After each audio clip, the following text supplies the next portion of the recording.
Hey fellow CTASA members, I am making this video for you guys because there has been a pretty good update that's happened at IDPA HQ. Now, whether you agree or disagree with what's going on, I will at least just give you guys the information, and if you have additional questions, you can follow up with either me, Shane, Mark, Mike, Richard. All of us are happy to delve into this with you.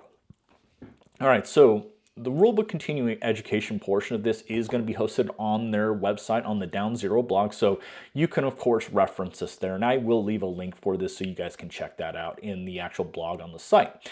So this, let's say this actual situation happens here, where the activator is after the activated target. So C is right over, C is over here and B is over here. So you come to this array, you shoot this, and now the clarification is such that you've got to engage A, because that's just tactical priority defined by that line, and then you can shoot C. Now at that point, because of where this activator target is, you have the option to either engage B or D. And this is actually a very rare scenario that I see. I mean, I only see this at major matches. You're likely to see it at a club local match. Going to the other scenario here. Okay, now you come into this position to the left, so A is going to be your natural priority, B, which is going to be the activator, and then C is the swinger, and D.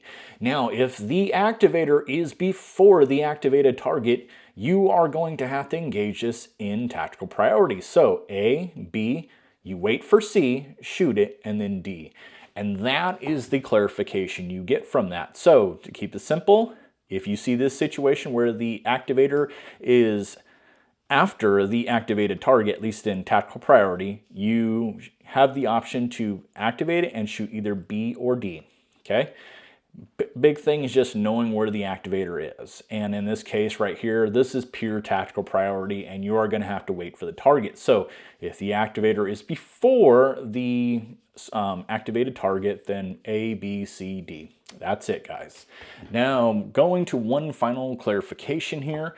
This is an interesting one because historically what we've done is if there is a port less than 24 inches, we've been able to shoot it pretty much any way we wanted to. There was no order of priority, anything like that, unless there was a fault line that would have been down here somewhere. And in that case, if you had a line in the middle that was, you know, perpendicular to the wall here, you would have to engage it in slicing the pie. So if you came from the left side and your right foot hits that stick, so you would start at B, then A. And vice versa. Coming from the right side here, you would land with your left foot, so you would start with A, then B, and that's how you would engage it, assuming that you have this courtesy wall here, which is, you know, going to be something that we're going to have to see probably in future stage designs to keep things simple.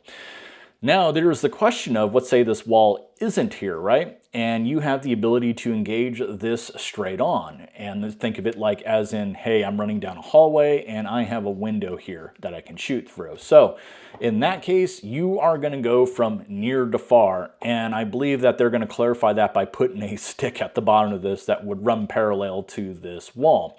So yeah, guys, that is the clarification of anything. And of course, you guys can always reach out to anyone at the club, but I wanted to make this tutorial for you, and hopefully it's easy. And if it's a little difficult, please reach out, and you guys have a great day.